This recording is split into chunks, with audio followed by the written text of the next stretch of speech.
স্বরাজ কি করছো? খেলা করছো? কি করে তুমি কি খেলা করছো? একটা পাপ্পি দিবানি?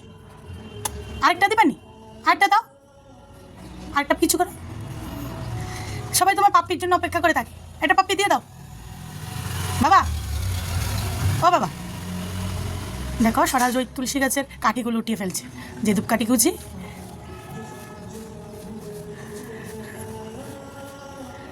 বাবা আরেকটা কিছু করে দাও, আরেকটা কিছু করো, সুন্দর করে হয়েছে না?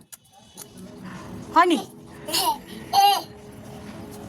মা ডাক দো, মারে মা ডাক দো তো। যা চলে গেলাম। বাবা আরেকটা কিছু করেন। ও বাবা, লাস্ট লাস্ট টাটা করে দাও। নিয়ে যাবো, নিয়ে যাবো, তোমাকে নিয়ে যাবো, এক্ষুনি নিয়ে যাবো, নিয়ে যাবো। আর টাটা করো, টাটা করো। দেখো অনেক কিছু করে দিলাম, যাও।